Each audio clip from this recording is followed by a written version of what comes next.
인생이 활짝 피어나기를 바라는 인생 피어스 이승환입니다. 행동경제학 관련돼서 오늘의 내용은 이미 많은 분들이 잘 알고 계시는 내용인 것 같아요.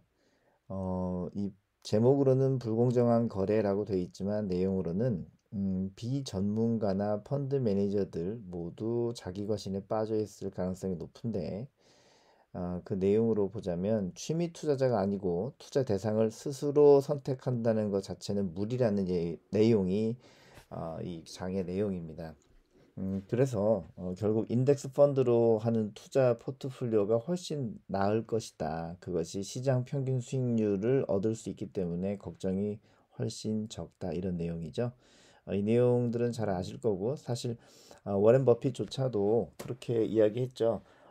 주식 투자에 대해서 너무 많이 신경 쓰기보다는 차라리 S&P 500 인덱스 펀드에 투자하는 것이 더 좋은 성과를 낼 것이다. 이 관련된 내용은 뭐 저뿐만이 아니라 많은 유튜버들을 통해서 이 경제 관련된 성과 영상이 많이 나와 있을 겁니다.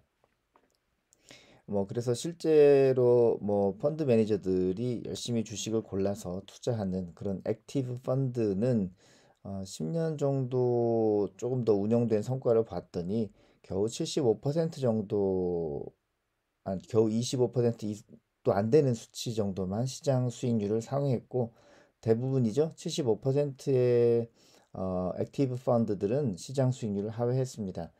정말 공부 많이 하신 분들이시고 주식 투자에 대해서만 매일 연구하시는 분들인데 그분들이 하는 일이 그건데도 불구하고 75%의 결과는 시장 수익률을 하회했다는 것. 열심히 하면 성과가 안 나오는 거죠. 특이하죠. 그래서 극소수의 펀드 매니저들만이 시장 수익률을 상회하는 성과를 내게 됐는데 이런 그 극소수의 펀드 매니저들의 펀드 역시 시장을 늘 월등히 뛰어넘기는 쉽지가 않다라는 거죠. 관련돼서 1998년 트레이스 오딘과 브래드 M 바버라고 하는 캘리포니아 대학 데이비스 캠퍼스에 있는 교수님들의 연구에 따르면 전국의 대형 증권 브로커와 거래하는, 그러니까 우리식으로 따지자면은 뭐 증권사 또는 자산운용사 이런 쪽에 해당이 되겠죠. 거기에 관련돼 있는 개인 투자자들 대부분이 주식을 산다 뭐 하는데 떨어지는 주식만 사고 올라가는 주식은 열심히 팔고 있었더라는 결과치를 연구를 통해서 확인했다고 합니다. 그리고 빈번히 주식을 샀다 팔았다 샀다 팔았다 이렇게 하시는 분들의 성적은 특히 더욱 나빴다고 하죠. 91년 2월부터 96년 12월까지 인덱스 펀드 수익률이 17.1%인데 개인 투자자들의 일반적인 성과는 17.7%인 거예요. 그러니까 0.6%를 더 얻기 위해서 많은 시간과 노력을 들이는 것이 과연 의미가 있을까라는 물음표가 이 대목에서 생기게 되고요.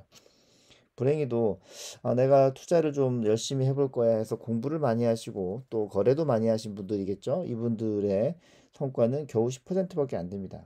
결국 인덱스 펀드 수익률을 따라가지도 못하는 거죠. 열심히 했더니 더 안 되더라.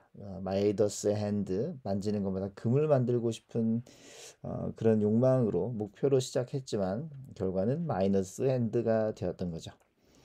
이번 주에 우리가 지난주까지 해서 쭉 배워오고 있고 살펴보고 있는 내용으로는 자기 과신인데요. 특별히 투자에 대해서 나는 잘할 수 있어. 자주 사고 판다. 이런 경우 그 성과는 낮습니다.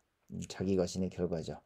많은 분들이 경험하셨을 것 같아요. 사실 뭐 어떻게 보면 이런 것들은 통과 의례라고 할 수도 있겠죠.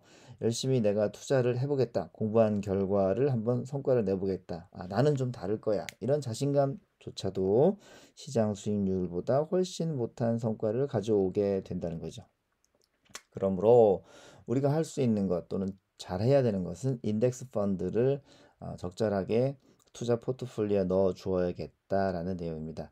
그래서 제가 늘 자랑하고 또 권장하고 있는 피어스원 포트폴리오의 성과를 한번 또 살펴보자면 지난 그 15년간의 성과를 보자면 S&P 500 펀드가 이렇게 크게 등락을 거듭할 경우에도 피어스원 포트폴리오는 하락률이 훨씬 적죠. 그리고 지난 그 21년 코로나 위기 때에 S&P 500이 이 정도로 떨어졌을 때 피어스원 포트폴리오는 뭐 거의 떨어지지 않았습니다. 그래서 큰 등락 없이 꾸준하게 마치 적금처럼 우상향해 나가는 그런 ETF 모델 포트폴리오가 필요하시다면 피어스원 포트폴리오를 적극 추천해 드립니다. 한 주간의 성과를 살펴보자면요.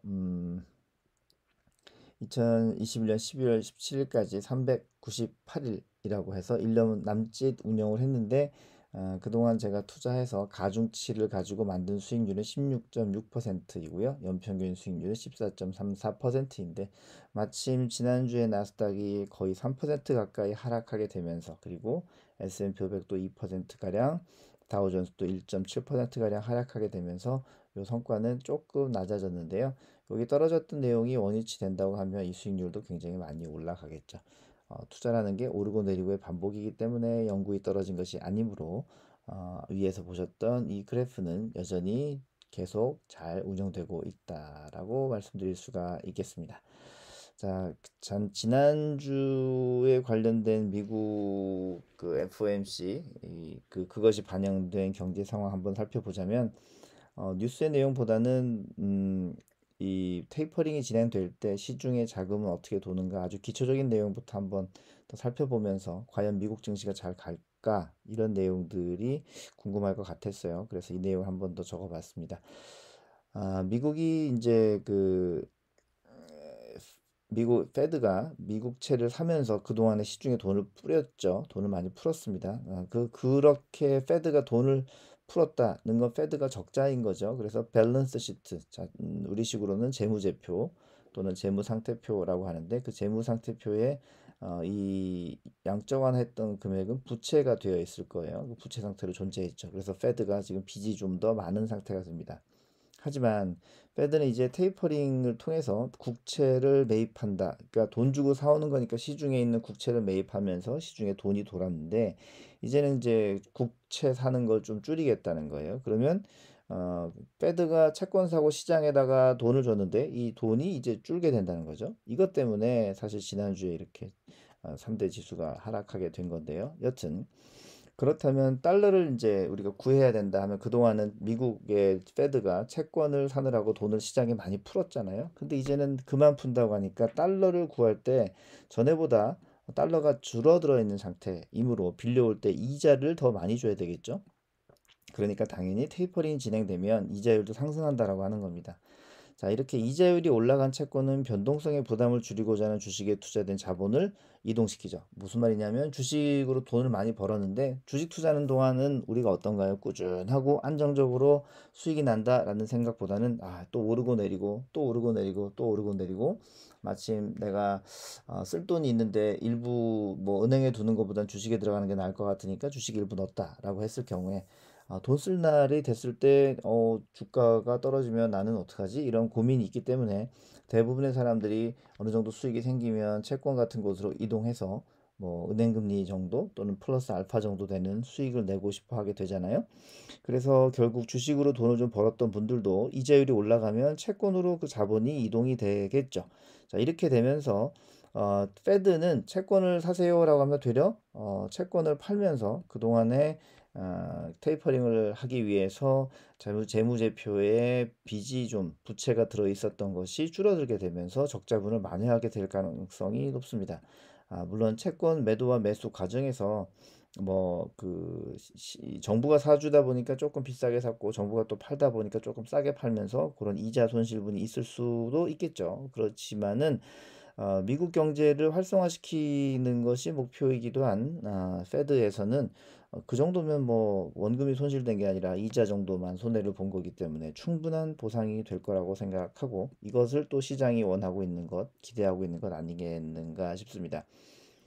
이렇게 해서 이제 페드가 매입한 채권이 시중에 풀리며 이자율이 회복되어 가고 코로나 기간 중에도 우상향해 온 코로나 기간 중에서도 우상향해 왔잖아요. 미국은 정말 계속 성장했죠. 그래서 미국 주식 시장이라고 하면 여유 자금이 채권으로 일부 회귀해서 들어가게 되고 그럼 또 이제 너무 주식에만 돈이 쏠린 거 아니야? 미국 불안해라고 했다가도 채권에도 돈이 많이 들어갔으니까 이제 좀 안정적인가? 또 채권으로 돈을 많이 가지고 있는 사람들이 주식으로 또 돈을 좀 더 옮겨 넣을 수 있는 그렇게 해서 주식과 채권이 또 이렇게 적절하게 비율을 가지고 있는 그런 비중 조절이 생기게 되겠죠.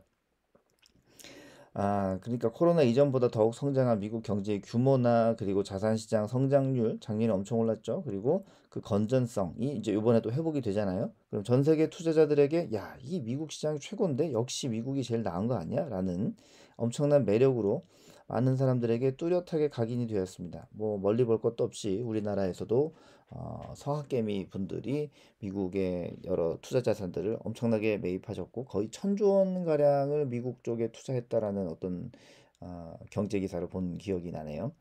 여튼 그렇게 해서 우리도 그렇게 미국 주식과 자산을 많이 매입하려고 하는데 뭐 우리나라만 그렇게 했습니까? 전 세계의 많은 투자 자본이 미국 시장으로 많이 쏠리게 되니까 자, 페드가 테이퍼링을 해서 이제 달러 좀 줄일까라고 해도 뭐 외국에서 들어가는 달러량 때문에 회전량은 거의 줄지가 않을 거예요. 뭐 반면에 신흥국들에서 운영되고 있던 자금들은 다시 미국으로 많이 더 되돌아가겠죠. 그래서 신흥국들은 좀 더 어렵겠죠. 자, 이런 상황에 투자를 통해 수익을 보려고 하는 우리들 입장에서는 신흥국보다는 당연히 미국 쪽에 투자를 하고 싶어 하겠고, 이런 식으로 해서 미국은 미국 투자를 들어가려면 달러를 사야 됩니다라는 너무나 당연한 이 전제 때문에 달러 가치도 방어가 될 거고, 또 미국 증시도 계속 성장될 거라고 예상을 하게 됩니다. 그래서 페드 같은 경우에 그 뭐 어떤 뭐 그동안 인플레이션 관련된 뭐 대응이 적절하냐 아니냐라고 뭐 많이 고민들을 하지만 과연 전 세계에 이 달러를 공급하고 또 이자율을 조정할 수 있는 권한을 가진 이 페드는 왕 중의 왕 아닌가 싶습니다. 그래서 앞으로도 미국의 S&P 500 인덱스를 비롯한 여러 3대 인덱스는 계속 상승할 것이다라고 생각이 되고요. 피어스 원 미국 ETF 믹싱되어 있는 투자 포트폴리오 역시 계속 좋은 성과를 낼 것이다라고 확신이 드는 상황입니다. 앞으로도 여러분들 그 많은 투자에 고민이 있으실 때 그럴 때는 과감하게 인덱스 펀드를 선택하시면 좋고요.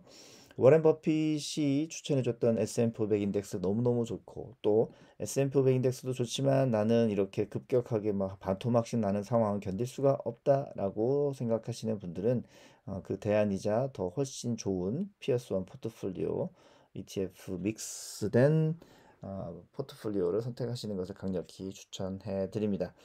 내가 좀 더 열심히 한다, 내가 안다. 물론 공부의 과정은 필요하지만 그렇더라도 이런 경험치를 통해서 인덱스 펀드를 절대 무시할 수 없음을 같이 기억해 주시기 바라고요. 한 주간도 건강하시고 또 날씨도 춥고 바이러스도 많이 유행한다고 하는데 그런 것과 무관하게 건강하시기를 다시 한번 기원하면서 이번 주 영상도 여기서 마치도록 하겠습니다. 함께 해주셔서 감사하고요. 다음 주에 또 뵙겠습니다. 안녕히 계세요.